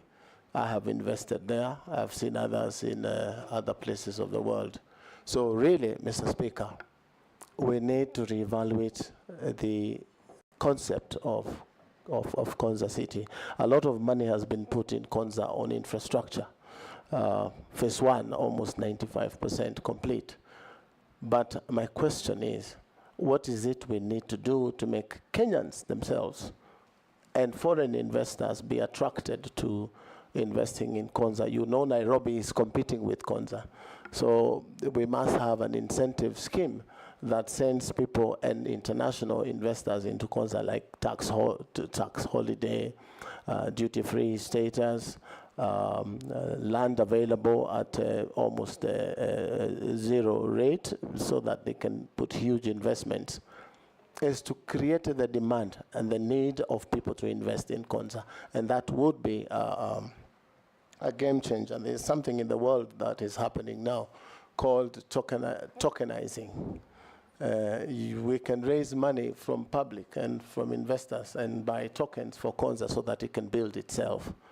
But always when it's a government project, people tend to want to go slow on again, bureaucracy, again, the way decisions are made. I have had a little bit of a briefing on Konza, and there are many things that we will put on the table and see whether we still have to do business that way. I'm told Konza city is building hubs. The 1450, or the first 100 hectare, which is the authority responsible with connectivity, will do internet. Konza will do the structure, and hectare will connect, from what I understand, and then probably give an ISP to run. Is it really the right thing to do for Konza, to build these hubs or concentrate on the core mandate of Konza? This is questions I will need to ask until I'm convinced that that is the way to do this business. So there's a lot that will be on the table of the ICT minister in as far as Konza City is concerned. Because 16 years ago, it was a great idea to have Konza as one smart city. But today, you would see that we need to devolve and have smart cities almost in every county. And that's the way the world is going today. Why don't we have the Elon Musks of this world investing in Konza City? Do we risk losing the total amount of money that has been invested in Konza? Then there is land being given. For how long has this land being given has been going on? What is the criteria? Are these people going to invest, or they are people who speculate?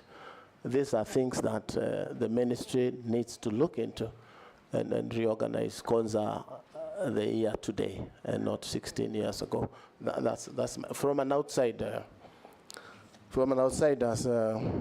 point of view. Data mining. This is something that I'm not sure who asked, but this is something that You're not sure? You're not paying attention? Sure. Second?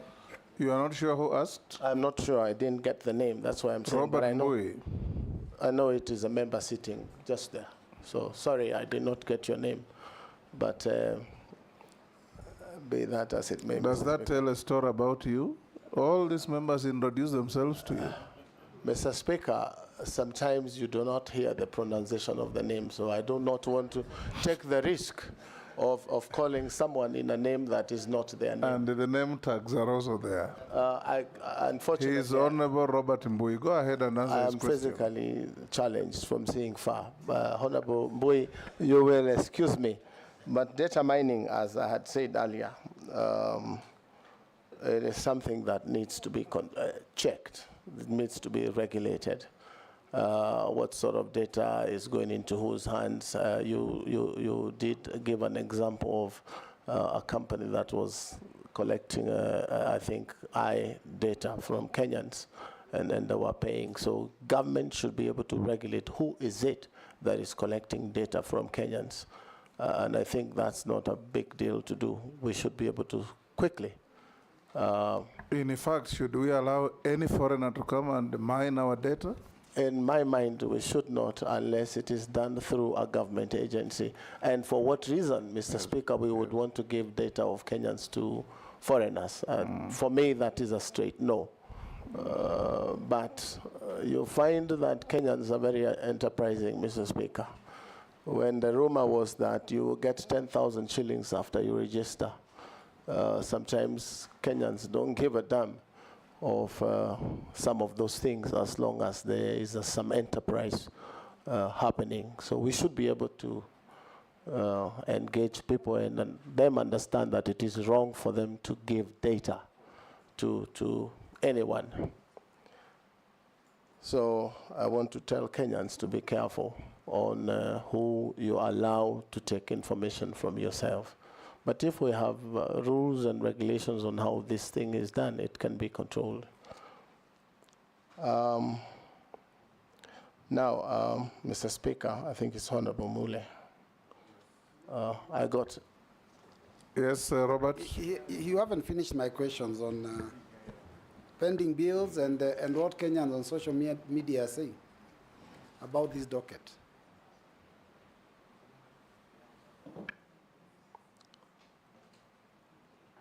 I didn't get the question on pending bills, what it was. Yeah, it was about pending bills that the government owes to media houses that have led to some of them collapsing and journalists not being paid so much money. So what will you do when you get into office?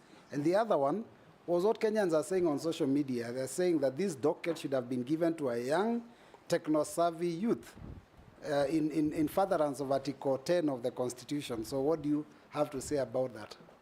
Let me deal with the first one because it's fairly easy. The issue of pending bills, Mr. Speaker, I had addressed the issue of pending bills to Kenyans, not now media owners, Kenyans themselves who've built roads, who've built hospitals, and their money is held by government. I'm saying we must have a way of controlling pending bills. And if we digitize government procurement, media houses procurement, no one will go and spend money they cannot pay. And I gave an example of a governor who walks into office, like I left office, somebody else walked in, and quickly they want to commit money for roads, for either one reason to build roads or another reason. And Kenyans quickly run and put their money into those programs or projects and to wait for many years not to be paid.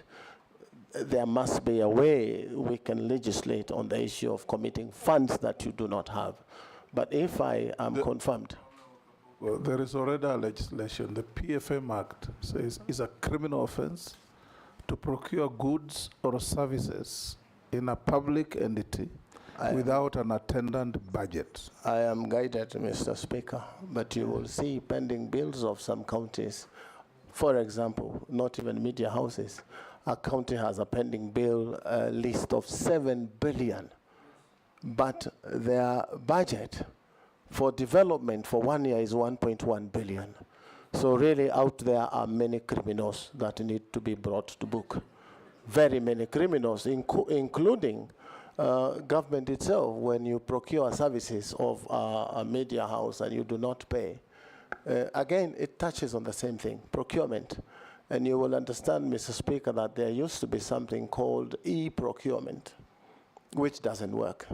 I am sure it doesn't work for a reason.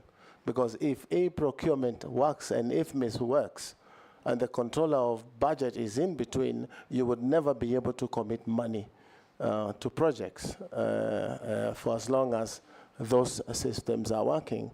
So again, the laws are made here. Sometimes they are not enforced, like you are talking of the misuse of computer and cyberbullying and all those things. The law is there. It's just the enforcement. Suffice to say, there is now a new app. Mr. Speaker, I wanted to clarify that some of the pending bills, the Honorable Nominee, It's not necessarily that there was no budget that was there. There was budget and government procured the services, but there was no exchequer when the service was done. There was no money. You know, government, a budget is a document of intent. So they go and collect money. If they don't collect enough money, then they have no money to pay. That is the way it is most of the time. And if you can pay, if you can deal with the pending bill in your ministry in the manner that you understand, the better for the government. Mr. Speaker, if you allow me to school my friend, Honorable Junet, a little bit on the issue of pending bills, is that the money was not there then. But if you look at it aggregately, the total is that if you have closed your books of the year and you have 7 billion as pending bills, and the following year it turns to 9, it means there was no money for that particular project. Otherwise, if it was, you should be able to clear your bills in the successive year. But how you can accumulate 7 billion as your pending bills, even if there was no money exchequer then, it means there was a 6-point-something billion that you spent that you could not, you should not have spent. Mr. Speaker, let me ask the nominee this question then. The pending bills, for example, for roads, is 700 billion shillings at the national level now. So does that mean that all that procurement was done without a budget?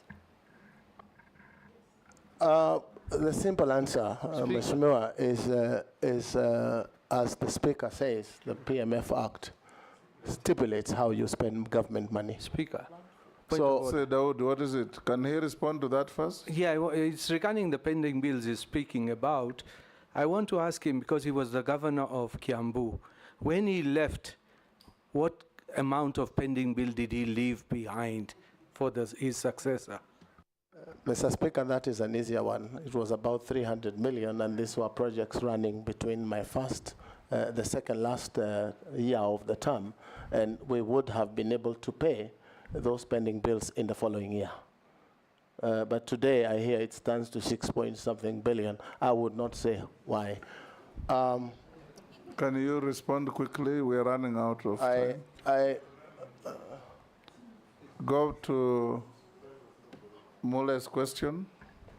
Mule. Then Raso, then Sharia. To protect Kenya's investors, business, and the Gen Z, sometimes government buries its head in the sand and pretends sometimes not to know exactly what is happening. Mr. Speaker, if I'm confirmed and I go to the minister, we should be able to bring these things to light and discuss openly on the problems that face the country. You also asked me why me and not a Gen Z. Mr. Speaker, this country has room for all of us. Gen Zs, millennials, and yourself and I, Mr. Speaker.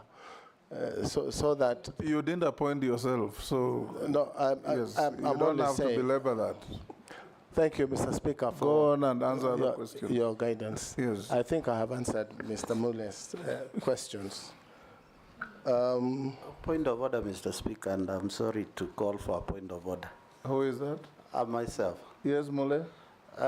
Maybe I can repeat my questions to the nominee because he seems to have lost track of the question. My first question was, earlier you had alluded that you can have a discussion with Starlink. And Starlink, introduction of Starlink in this country will definitely kill Safaricom tomorrow. Yes.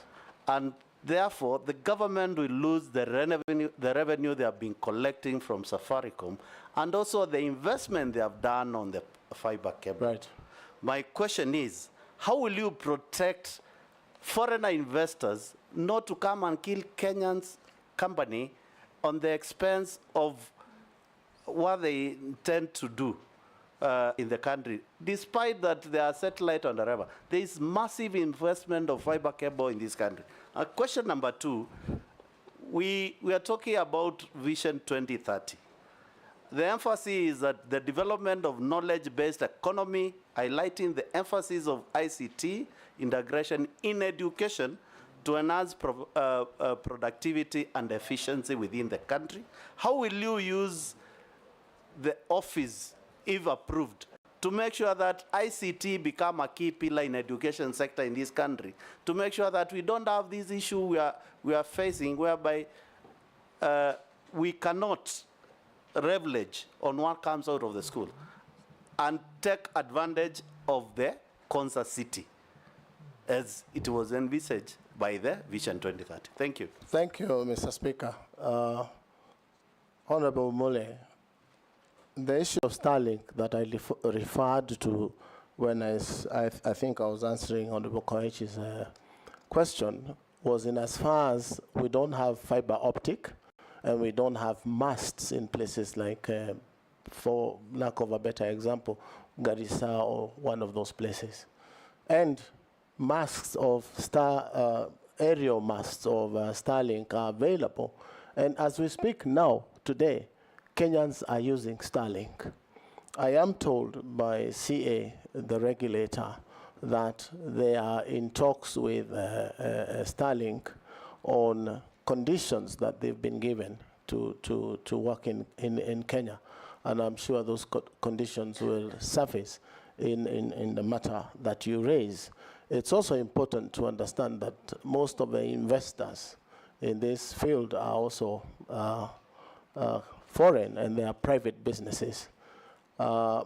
As a businessman, where I stand, we should be able to create a fair playing ground and competition for businesses, because, again, it will be unfair to protect some modern and innovative ideas from coming into society like Kenya, simply because we would want to protect. I'm sure the regulator should be able to find a balance where we do not lock out.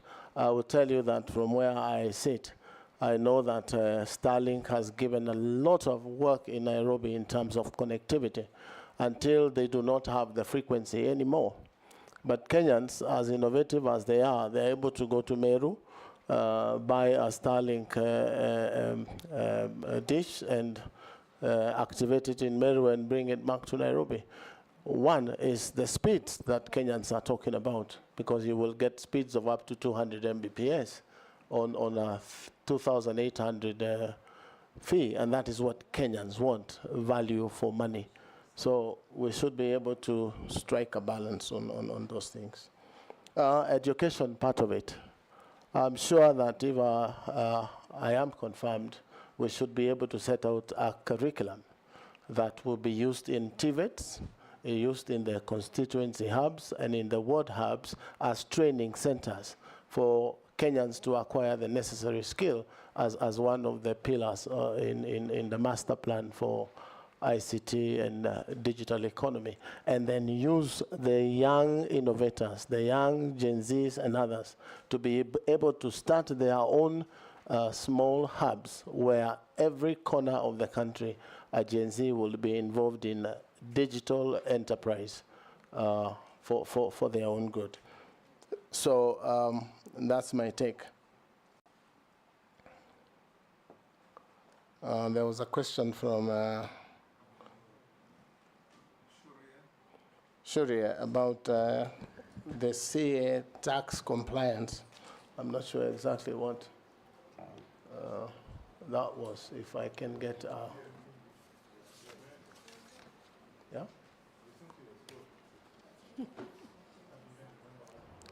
I'm not sure exactly, Speaker, how... He's left.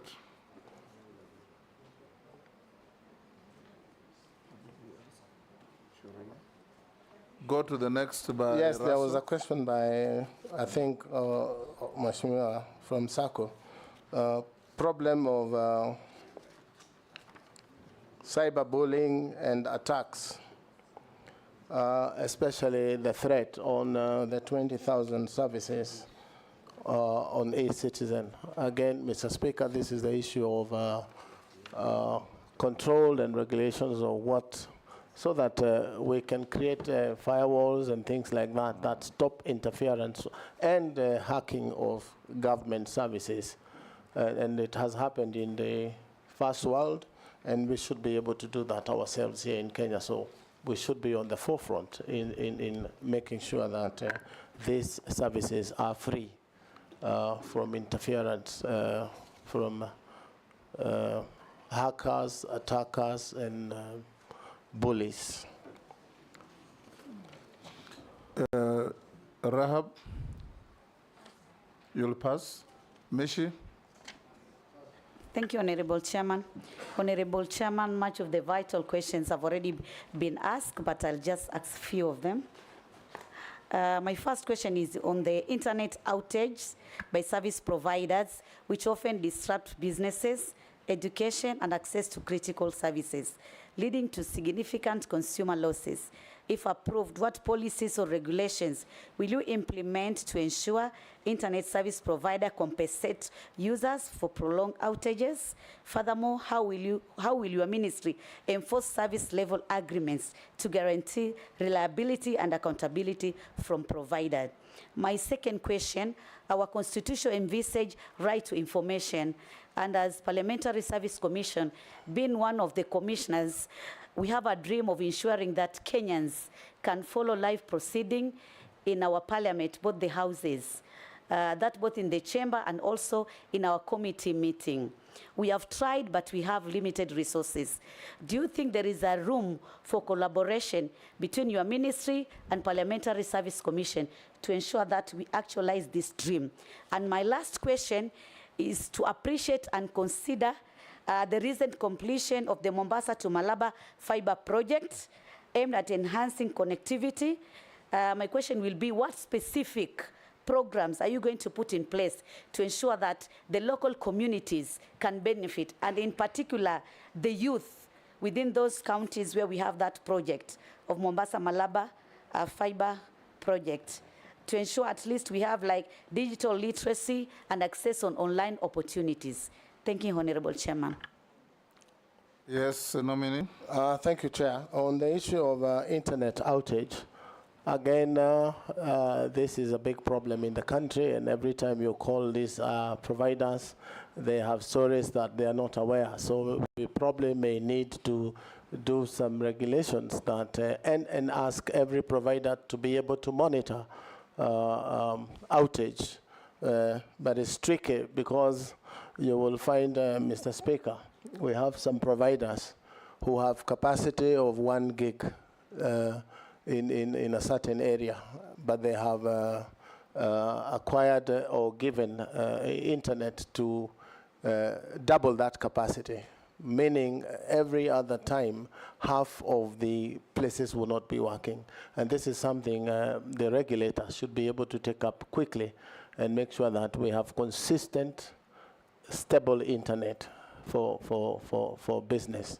But you also see that most of the internet services are based on stable power. So if we have unstable Kenya power supply, you will find that sometimes there is outage because of lack of energy from Kenya Power. So it cuts across departments, but we should be able to bring these people together and see what we can do to reduce outage. One of the ways, Mr. Speaker, to do so, if it is a result of power, is to have green energy available, and solar is really not that expensive. A hub can get 4 panels that will keep the hub running for probably 70% of the time when the sun shines. But yes, it's a concern for many. It's also a concern that you will pass some places on mobile network is not working, 3G or 5G. So it's something that I should be able to take up with the regulator and see what it is that the department can do, even in terms of compensating people on the time that they have lost. But knowing businessmen in Kenya as we are, sometimes it's tricky when you start talking of compensations, but it is something that can be looked into. I don't know exactly why PSC or Parliament would not have stable internet when government owns 20% of the internet on the cable. So, Madam Misha, Honorable Misha, if I'm confirmed, I will bring a direct line of internet into the National Assembly. And that should be internet that is almost free. Because if you look at internet as a pipe of water, it is full of water flowing, and it doesn't stop flowing. So if it is not tapped, it means it goes to waste. Again, Mr. Speaker, policy-wise, it's important that we try and classify internet as not only essential, but a vital, essential, and desirable commodity. You will find that water is a utility, power is a utility. I would want to drive the ministry, if I'm confirmed, Mr. Speaker, to classify internet as a vital, essential, and desirable utility, so that the issues of way leave, etc., and the fees that are charged by counties become a thing of the past, so that we can move internet to the whole republic and people enjoy high-speed internet. You will find that even things like hotspots that were put by government, most of them are not working because they were put, internet connected, the switches were put, the extenders were put in place, but there was no sustainability plan. And in my first few days in office, if you confirm me, is to make sure that we have an arrangement with ISPs who have services there and probably have cross-trade with what they pay in fees, and they man those public hotspots so that there is internet every corner of the republic. As the president says, every market should have internet, and that is my belief. I guess, yes, Mr. Speaker, Deputy Speaker. Thank you. I just have a few questions for you, Honorable Kabogo, from the members of the public.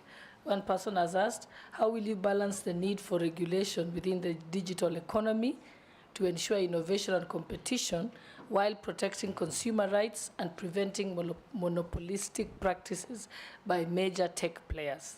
That's one question. The second one is, what plans do you have for scaling up digital literacy skills development in Kenya, particularly in our schools, universities, and local communities, to prepare them for the demands of the digital economy and workspace? And last, how will you address the issue of radio and TV stations, particular vernacular stations, promoting betting and gambling, which has increasingly affected all segments of society, including older generation? What measures will you implement to regulate such content and protect vulnerable populations and curb this negative social impact through caused by excessive gambling? Good. Those are questions sent in by members of the public. Thank you. Let's take one more from Naisula. This is a direct And Mary? question.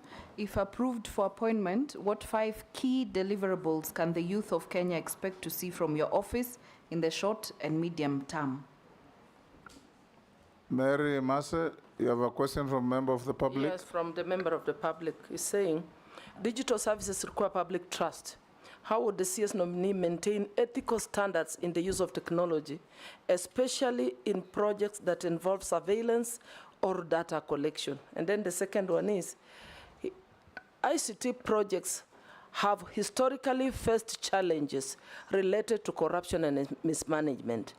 What specific measures will the CS nominee implement to ensure transparency and accountability in ICT procurement processes?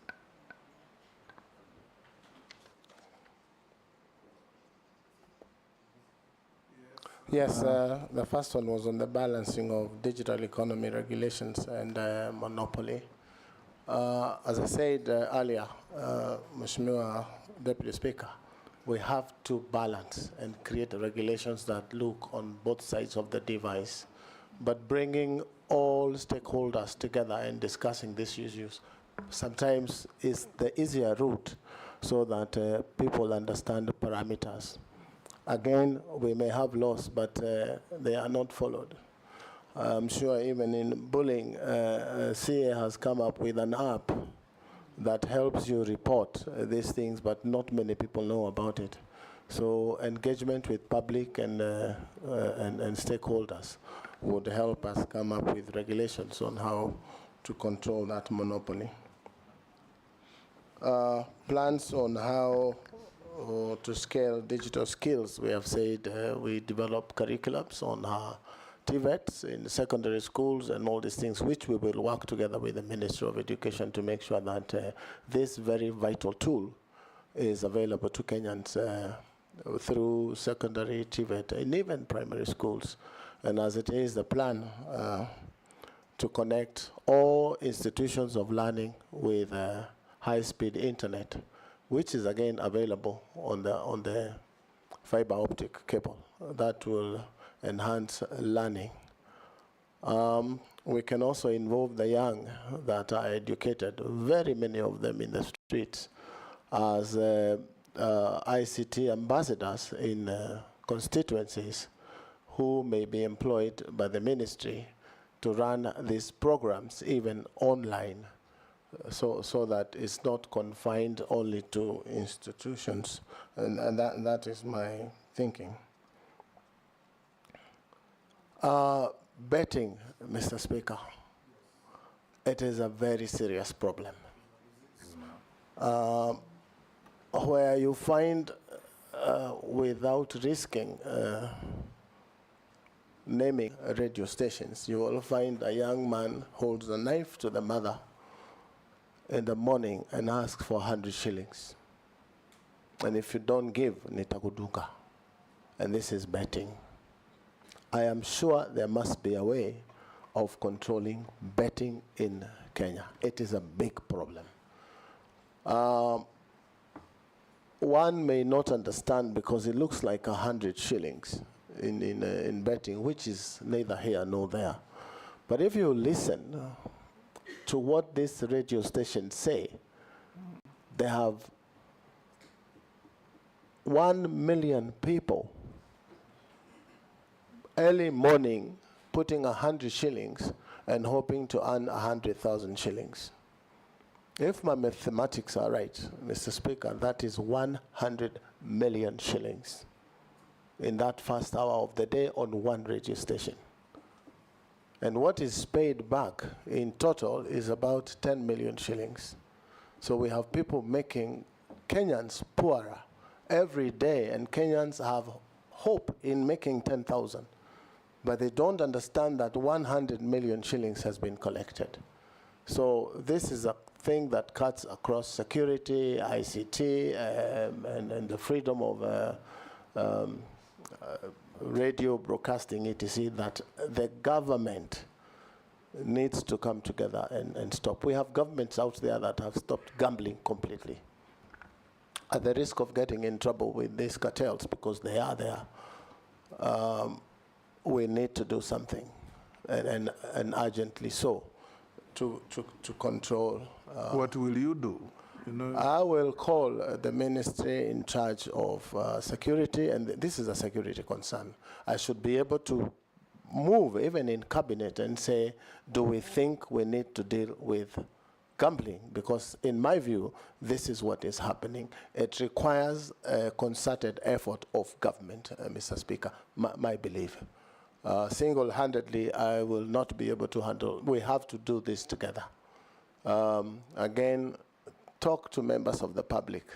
They have never understood this as a business that helps certain people and not them. They believe that they have a chance of putting in 100 and coming out with 10 million shillings or 10,000 shillings. Also, we could use an approach, Mr. Speaker, where people use token of 100 shillings to buy into government programs like Konza, so that every Kenyan who puts 100 shillings in a month or so, it has 8% in terms of ownership of 8 shillings from 100, to 150 over 2 or 3 months, so that instead of getting 10,000 from gambling, you're getting 10% of your investment at the end of the month. And this is happening the world over in terms of tokenization. People invest in shares.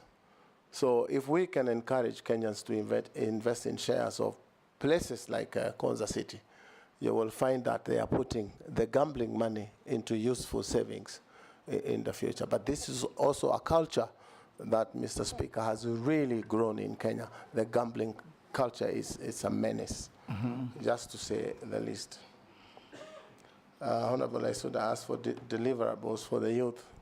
We are saying we want to involve them to come to these cyber cafes, learn, and engage them to take loans of government. I will be proposing a loan fund for the young, the youth, and everyone, ICT loan fund for startups, where we will lend them LPOs to buy computers, to buy routers, and to have rent to pay.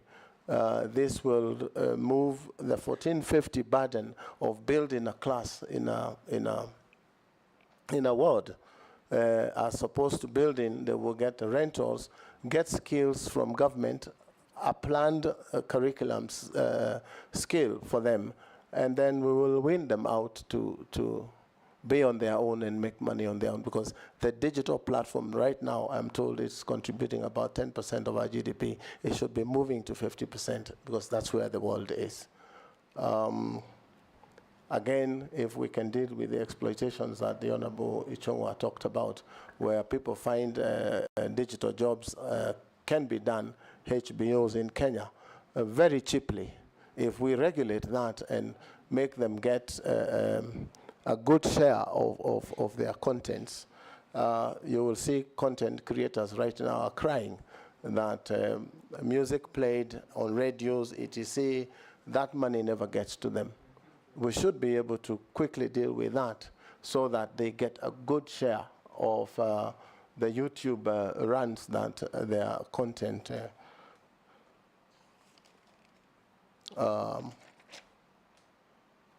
transparency. Very massive. Mr. Speaker, in my mind, where I sit, corruption is a problem again, a problem talked about all over. But if the dealings of government are in the open, for example, there is a portal of the Ministry of ICT and the stuff that the ministry is doing, the engagement with public will put fear in people who plan to do certain things, Mr. Speaker, corrupt dealings. Information is power in the hands of the public, and creating discussions openly. But you will find, again, corruption, Mr. Speaker, doesn't happen on the payment. It happens from inception. So if these things are brought to the open, it will minimize corruption in public affairs.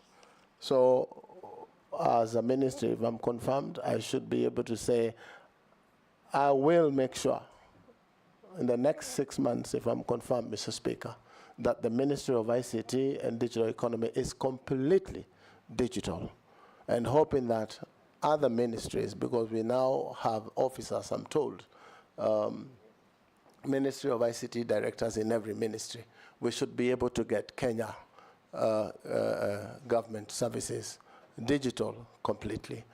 There's a lot of talk out there of e-citizen not working. I've been a victim myself, Mr. Speaker, trying to pay discharge fees for land. And it's important for us sometimes to tell the public what is happening to these platforms. And what I understand, and which we should be able to deal with, Mr. Speaker, is that the front end, which is the application to pay, is automated. such that you can do that in 15 or 5 minutes, so to speak. But when the application for discharge goes to lands, there are files that they have to go through manually to be able to generate an invoice for you. So we've done half the automation.